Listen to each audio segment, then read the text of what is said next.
la libertad es donde, el espacio donde las leyes callan, ¿no? Básicamente. Donde no me están obligando, ahí soy libre. Por supuesto, el concepto que surge como contrapunto de esa libertad negativa es la libertad positiva, que es el segundo discurso del banquete. En el banquete se dice que hay dos tipos de amor. Está el amor celeste y el amor terrenal. Está el amor de la plebe, el amor corpóreo, está el amor espiritual, ¿no? Pues lo mismo, aquellos que se ven la libertad negativa y la positiva como dos cosas totalmente contrapuestas. La libertad de y la libertad para, cuando se coimplican. Es decir, si tú no tienes una libertad como ausencia de coerción, o sea, como ausencia de coerción, no puedes luego, sobre esa libertad negativa, decidir con medios materiales para hacer ciertas cosas. La tercera forma de libertad, que es la más metafísica, que también se equipara a un discurso en el banquete, es la libertad como libre arbitrio, como indeterminación, como decisión entre bienes iguales, ¿no? El burro del asno de Buridán, que está ante dos montones de paja iguales y tiene que tomar una decisión entre bienes que son indiferentes. Porque solo puede comer de uno. Pues está prácticamente obligado. Tiene que tomar una decisión, ¿no? Como una moneda que tiras al aire, que tiene que caer de un lado o de otro. Parada.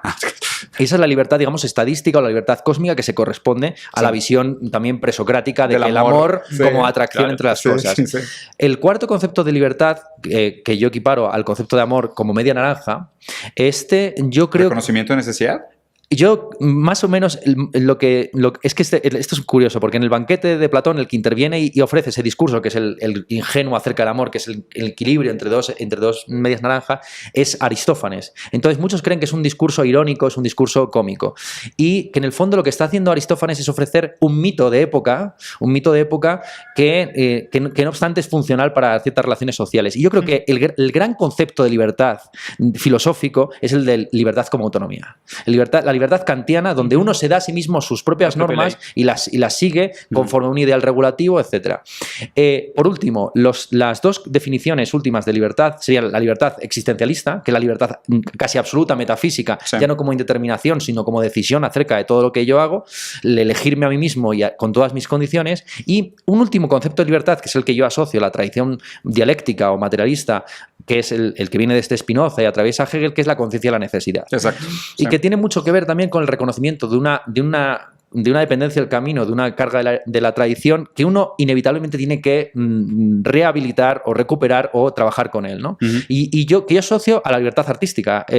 Para mí el espacio realmente de la libertad, y así lo veían también muchos idealistas alemanes, se da en el arte donde uno no es libre de hacer cualquier cosa, porque los verbos tienen unas conjugaciones, o las pinturas tienen una composición específica, no puedes tallar en todas las direcciones una madera, etcétera, ¿no? Entonces hay una resistencia a los materiales y una necesidad del propio material que permite ciertas operaciones manifestaciones y no otras. Pero cuando uno está ejerciendo una libertad artística, está trabajando con materiales dados en una determinada tradición y entablando un diálogo con ella. Y en un contexto histórico también. Ese yo creo que es el concepto de libertad que es más refinado desde un punto de vista filosófico, ¿no? La libertad que tiene mucho que ver con elegirse no solamente a sí mismo, sino saber que en esa elección de uno mismo hay también una elección y ahí está el tema de la propiedad, ya no entendido como propiedad sobre otras cosas, sino el ser uno mismo, la mismidad, la autenticidad famosa de Heidegger, ¿no? Sí, claro. Que no consiste en llevar una vida totalmente extrafalaria, extraña o original, sino en darte cuenta de que es la tuya y que inevitablemente la vas a tener que aceptar. Enamorarte de tu destino, casi. Eso es más. Sí, enamorarte de tus condiciones, de aquello que te determina. Sí, a ver, si quiero, antes de meterme en mi cuchara. No, a mí me parece interesante, primero, brillante la exposición de Ernesto, comparto plenamente las categorizaciones que él hace. Lo que me queda como pregunta es por qué dentro de esas categorizaciones la que ha triunfado, volviendo al tema que nos compete, que es la eficacia y la operatividad del discurso liberal, por qué de esas 6 la que ha triunfado hoy en el mainstream es la más metafísica, es la libertad en un sentido negativo, es decir, la libertad casi infantil, es decir, déjenme hacer lo que yo quiero, no estoy condicionado por nada, nada me sujeta, nada me determina.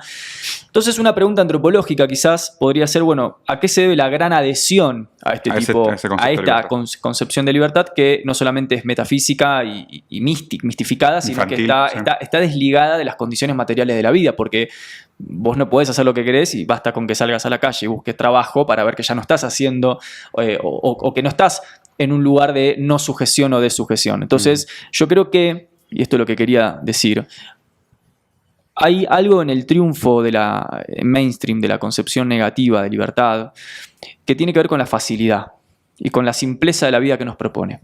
Es decir, con que nos propone al gran público una forma de pensar la libertad que no nos compromete demasiado con nada. Ni Sí. con ser empáticos, ni con esforzarnos demasiado por... Ni con las condiciones del otro. Ni con las condiciones del otro, ni con la solidaridad, ni con entender la vida pública, la No me pertenencia. obliga. No me obliga moralmente. Básicamente es, soy y déjenme hacer lo que yo quiero. Y esto es la libertad. Y me parece que pega tanto eso porque es muy poco exigente. Sí, No muy ex- individualista. Muy individualista y no exige ni demasiado trabajo ético, ni demasiado trabajo material, ni demasiado desarrollo de la técnica. Es básicamente un permitirme la espontaneidad casi vegetal de la vida. Y entonces ahí me parece que tenemos una fuente de explicación para entender por qué, digo, en términos sociales, porque también es cierto que a la hora de concebir estas cuestiones tenemos que pensar en qué tipo de sociedad estamos viviendo hoy, cuáles son los vectores ideológicos que se están diseminando. Bueno, el parapoquismo, el cada vez menos, el que te venga de arriba, el que te ayude, ¿eh? Sí. Y bueno, un concepto de libertad que cuaje en ese sentido colectivo tiene que ser el que menos me exija, porque ya la vida también es suficientemente difícil, ¿no? Como para encima tratar de ser buena persona. Qué interesante. Me parece que hay por ahí un poco la cosa. Me gusta mucho la manera como lo planteas porque aparte me hizo pensar que justo el concepto de libertad que domina ahorita este dominio público es el que menos implica una libertad real. Total. Porque como dices, es el que casi te condena a una vida vegetativa. Porque tú solo vives ideológica y metafísicamente el sueño de la libertad, pero como en el mundo no puedes hacer absolutamente nada, solo te funciona como placebo. Como si soy libre, puedo hacer lo que yo quiera, nadie me limita a nada. Exacto. No tengo acceso a nada. En el mundo real no puedo ejercer ninguno de mis deseos, ninguna de mis acciones, pero sueño con ser libre y me dicen que soy libre y el Estado no me prohíbe nada. Además no puedo acceder a ello, pero no me prohíbe nada. Y no me esfuerzo nada. Pudiera ser presidente de los Claro. Estados Unidos, pero no quiero, ¿no? Mira. Y me cuento a mí mismo la historia de que no quiero, entonces pues podría, pero no quiero.